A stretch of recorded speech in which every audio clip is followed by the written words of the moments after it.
నమస్తే అండి, నేను రజాక్. జగన్మోహన్ రెడ్డి గారికి సలహాలు ఎవరిస్తున్నారో నాకైతే తెలియదు, కానీ వైసీపీ పార్టీని పూర్తి స్థాయిలో సమాధి కట్టుకునే స్థితికి తీసుకొచ్చుకుంటున్నారు వాళ్ళు. నాకు అర్థం కాక అడుగుతాను, ఏదో జగన్మోహన్ రెడ్డి గారి ప్యాలెస్లో కూర్చొని ట్వీట్ల మీద ట్వీట్లు చేస్తున్నారు, ఇప్పుడు ఒక ట్వీట్ చేస్తున్నారు ఏందో. నాకు అర్థం కాక అడుగుతా, ఆ సలహా ఇచ్చి ఆయన ఎవరైనా కనిపిస్తే కనుక ఆయనకి నిజంగా చెప్తున్నా, దండం పెడతా. అరే, ఈ ఇష్యూ నుంచి ఎలా బయటపడాలి అనేది సరిగ్గా చెప్పని కూడా చెప్పలేకపోతున్నాడు. బట్ సరే, నేనే చెప్తాను అది కూడా ఎలా బయటపడాలో. జగన్మోహన్ రెడ్డి గారు, మీరు, మీ వైఫ్ ఇద్దరు సతీ సమేతంగా తిరుమల తిరుపతి దేవస్థానం మెట్లెక్కి పైకెక్కి దేవుడి దగ్గరికి వెళ్ళి కుదిరితే తలనీళ్ళు అర్పించుకున్న తరువాత అక్కడ వాగ్దానం ఏదైతే ప్రమాణం ఏదైతే ఉంటుందో, ఈ తప్పు నేను చేయలేదు, పలానోళ్ళు ఇలా అంటున్నారు, సో భగవంతుడా నువ్వే నీకే అని చెప్పేసి ఒక ప్రమాణం చేసి తిరిగి వచ్చి ఒక ప్రెస్ మీట్ పెట్టి నేనైతే ప్రమాణం చేసినాను, నా తప్పేది లేదన్నట్లుగా దేవుడికి చెప్పినాను, సో ఒకవేళ నేను తప్పు చేస్తే ఆ శిక్షకు నేను అర్హుణ్ణి అవుతాను అని చెప్పేసి ప్రజల ముందు ఒక మీడియా పెట్టి మీ నిజాయితీ అదంతా కూడా నిరూపించుకుంటే మీ మీద ఒక సానుభూతి రావచ్చు. లేదంటే కనుక ఈ విషయం నుంచి బయట గట్టి ఎక్కడానికి ఆస్కారం అయితే ఉంటుంది అనమాట. నేనే చెప్పినా కదా, సలహా చెప్పినా కదా ఈ విషయం నుంచి ఎలా బయటపడాలో. అరే, అదేమీ లేకుండా ఏదో ట్విట్టర్లో కూర్చొని ట్వీట్లు వేస్తున్నారు, ఇదేదో ఒక ఎమ్మెల్యే లాగానో. అరే సరే, ఒక ఎమ్మెల్యే అవ్వచ్చు, ప్రతిపక్ష నేత అయి ఉండొచ్చు, బట్ ప్రతిపక్ష హోదా లేదు కదా. సరే, లేకపోయినప్పటికీ కూడా ఎలిగేషన్స్ వచ్చినాయి కాబట్టి, అంత పెద్ద ఎలిగేషన్ కాబట్టి, 100 కోట్ల మంది మనోభావాలు కాబట్టి, మరి అలాంటప్పుడు ఈ సమస్య నుంచి బయటపడడానికి ఏదో ఒక మెయిన్ రీజన్ ఉండాలి. మళ్ళీ చెప్తున్నా, తిరుమల తిరుపతి వెళ్ళండి, మెట్ల మీద వెళ్ళండి, గుండు కొట్టించుకోండి, దేవుడికి చెప్పండి, అక్కడ ప్రమాణం చేయండి, కిందకి రండి, ప్రెస్ మీట్ పెట్టండి, ఇక దేవుడే దిక్కని చెప్పండి. మీ తప్పు చేయకపోతే, ఒకవేళ తప్పు చేస్తే కనుక తప్పనిసరిగా శిక్షకి మీరే బలి కావాల్సి ఉంటుంది.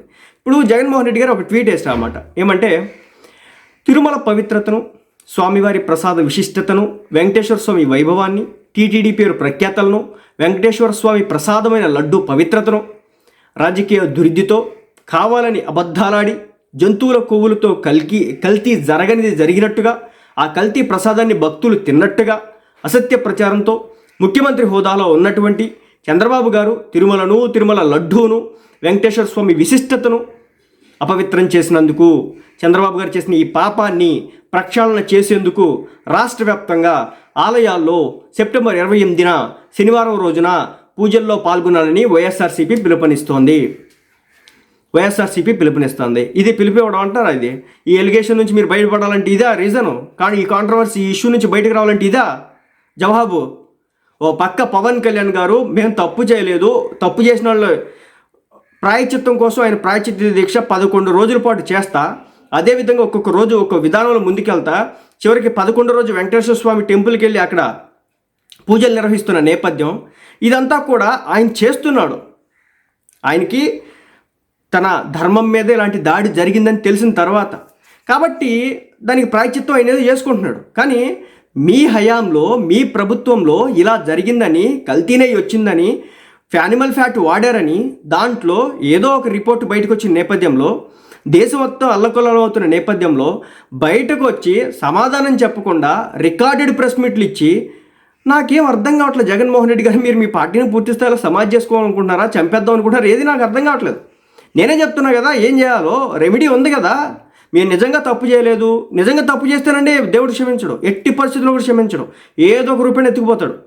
సో ఆ విషయాన్ని గమనించాలి. రెండోది ఏంటంటే, శనివారం రోజున వైఎస్ఆర్సీపీ పిలుపునిస్తుంది, వైఎస్ఆర్సీపీ క్యాడర్ అంతా రాష్ట్ర వ్యాప్తంగా వెళ్ళాలా. వాళ్ళు పూజల్లోకి ఎందుకు వెళ్ళాలి? వాళ్ళు ఆల్రెడీ పూజలు చేసుకుంటారు కదా, వాళ్ళ తప్పు లేదు కదా. మీ మీదగా డెలిగేషన్ వచ్చినప్పుడు మీరు కదా చేయాల్సింది. వైసీపీ పార్టీ కార్యకర్తలు కాదు కదా ఈ పని చేసింది, వైసీపీ పార్టీ క్యాడర్ కాదు కదా, వైసీపీ పార్టీలో ఉన్న మిగిలిన నాయకులు కాదు కదా, మీ మీదే కదా డెలిగేషన్స్ వచ్చినాయి. ఇప్పుడు ఆ ఈఓ మీద కావచ్చు, చైర్మన్ మీద కావచ్చు, ఆ టీటీడీ టెంపుల్కి సంబంధించినటువంటి ఎవరైతే వీళ్ళు ఉంటారో వాళ్ళ మీద కదా ఎలిగేషన్స్ వచ్చినాయి. అరే, మీకు ఇంత చిన్న సలహా కూడా ఇవ్వనటువంటి ఆ సలహాదారులు ఉంటే అంత, లేకపోతే అంత. ఈ ఇష్యూ నుంచి మీరు బయటికి రావాలంటే నేను చెప్పిందే దిక్కు.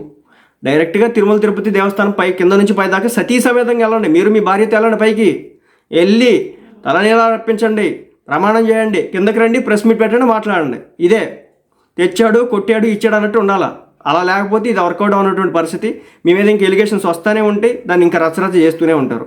కాదు నేను ఇలాగే కార్యకర్తలకు ఈ విధంగా క్యాడర్కి ఇలా దిశానిర్దేశం చేస్తా, ఇది అవుతుంది అంటే ఇది అయినట్టే. ఏం కాదు, నలుగురు కూడా రారు టెంపుల్కి. సో అది పరిస్థితి. ఏ కార్యకర్త కూడా ఎందుకులే చెప్పుకుంటే సిగ్గుచేటు, దీన్ని కవర్ చేయలేక వస్తున్నారు మీ క్యాడర్ అంతా కూడా. మరి అది పరిస్థితి.